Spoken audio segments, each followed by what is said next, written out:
Hello everyone, once again welcome back to the channel. दिनैनि गोदान video नोंथां बयखौबो गोसो गोथारै बरायदों लोगोसे आसा खालामो इसोरनि अननायाव नोंथां बयबो मोजां दं। सो मानाव गेदेर इउथ बिपिएफ नि आफादगिरि रिन्जय बर' बिथां आदाया मैखोम स्पिच लाखिदों जे मोनसे सेरेमनियेल डिस्ट्रिबिउशन प्रग्रामाव बाहागो लानानै मोनबा गेरेन्टिफोरखौ लानानै आरो इउपिपिएल आव बर्तमाननि परिस्थितिखौ लानानै बिथाङा हारसानि फ्राय लेक्चार होयो। हारसा रावा बिथांना सुइट जायो, बेखौ मानिनांगोन, खोनासंनो मोजां मोनो।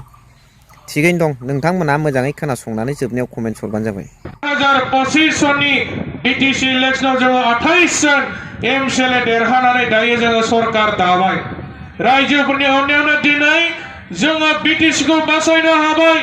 थांनाय 5 बोसोर इउपिपिएलआ जोंनि बिटिसिखौ ध्वंस खालामनो नागिरबायमोन। जोंनि बिटिसिनि जि गोहो, जोंनि थाखानाय 6 शेड्यूलनि जि गोहो, बेखौ ध्वंस खालामबायमोन। 16टा डिपार्टमेन्टखौ बिथांमोना माने दिसपुर सरकारनो गथायनानै होबायमोन। साख्रि बाख्रि होनो हानाय पावार गैलामोन। जोंनि आखायाव साख्रि होनाय केपासिटिखौ बिथांमोना गैला खालामबायमोन। हा हुनि अधिकार गैलामोन। फारफ्रोमथिंबो जोंनि बिटिसिआ इउपिपिएल सरकारनि आखायाव ध्वंस जाबायमोन। दा बेखौ रायजो राजाफ्रा दिनै मोनदांनानै हाग्रामा महिलारि सारखौ बिथांनि आदर्श नीतिखौ मोजां मोननानै बिपिएफ हान्जानो भट होनानै 28टा एमसिएलए देरहानानै जोङो दिनै सरकार दानाया 5 माल'सो जादों। रायजोफोर, बारा गोबाव जायाखै।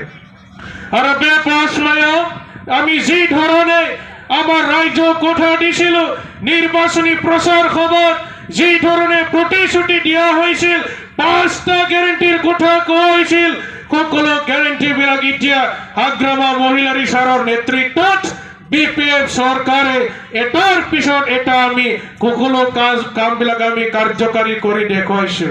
নিৰ্বাচনী প্ৰচাৰ সময়ত আমি ৰাজ্য কোৱা হৈছিল যে আমাৰ দলে সরকার গঠন করিলে আমি আমার বিটিসি অঞ্চলের আমার যুবক যুবতী সকলক আর্থিকভাবে স্বাবলম্বী করিবার কারণে যি সকলে মানে আমার বেকার যুবক যুবতী সকল আছে তেখেত সকলক 2 লাখ টাকা দিয়ার প্রতিশ্রুতি দিছিল।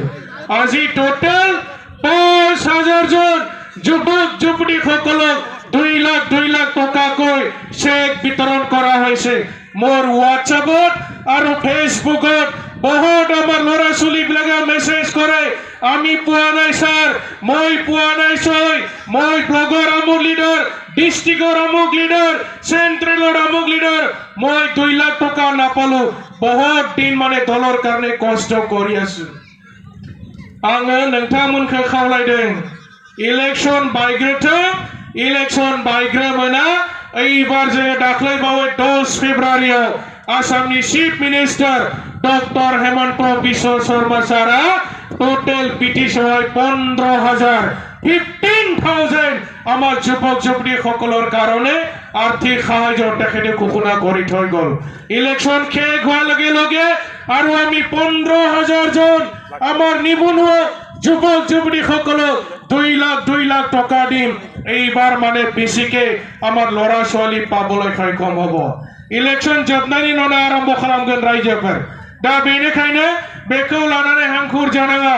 आं मोनाखै होननानै आंनाव माने गोबां मेसेज हरो। এইবাराव चिफ सारजों रायलायनानै जोङो माने 15,000 जन जोंनि लाइमोन सेंग्रा सिख्लाफोरनो এইবাराव 2 लाख टाकाखौ मोननो थाखाय जों এইবাराव फर्म रानगोन। चिन्ता खालामनांगौ गैया। 5 বছর এই আসনি চলি থাকিব।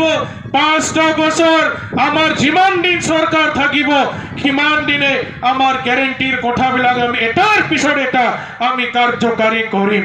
আপোনালোকে চিন্তা নকৰিব। ইয়াৰ পিছত আমাৰ মহিলা বাইদেউ সকলক প্ৰতিশ্ৰুতি দিয়া হৈছিল প্ৰত্যেকটো সেলফ হেল্প গ্ৰুপ আত্মসহায়ক গ্ৰুপ বিলাকৰ সমগ্ৰ বিটিসি 33,000 সেলফ হেল্প গ্ৰুপ বিলাকক 15,000 আৰ্থিক সাহায্য প্ৰদান কৰা হল।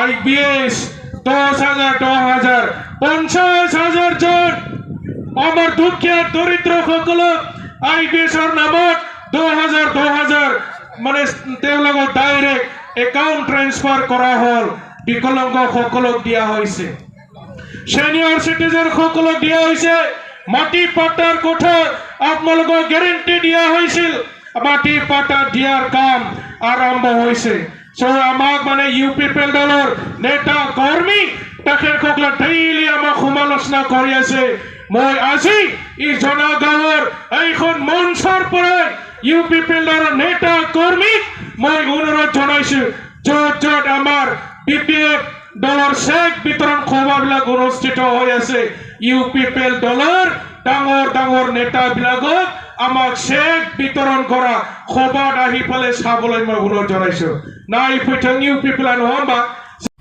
स' नुनो मोनबाय खोनानो मोनबाय नोंथांमोना मा सानो कमेन्ट्सनि गेजेरजों फोरमायहर बेजों लोगोसे इउपिपिएल दोलोआ मा रणनीति खालामदों खालामाखै बेजों खोथा गैया गाव गाबागाव मावनांगौखौ गासिबो बिपिएफनि वार्कारफ्रानो दै गासिबो बुथ लेभेलनिफ्राय लानानै सेन्ट्रेल लेभेलसिम गाबागाव फकास खालामनानै गावनि खामानिखौ मोजाङै दायित्वपूर्ण भाबै मावफुंबानो दायित्वपूर्ण हिसाबै কাম কৰিলে এই গটাই কামবিলাক সম্পূৰ্ণ হৈ যাব गासिबो जाफुंसारगोन साक्सेसफुल হৈ যাব মই এইটোহে आखा কৰিছো बेखौ आं आसा खालामबाय मानो होनबा फैगौ दावहाया बेयाव नों दायित्वखौ लानानै गाबागाव जेसेबां नेता दं कर्मी दं जोहोलावफोर दं बुथ लेभेलनिफ्राय लानानै सेन्ट्रेलसिम मावनांगोन मालाया मा रणनीति खालामो खर' साबाय थानांगौ बुंनांगौ बा माथा मारिनांगौ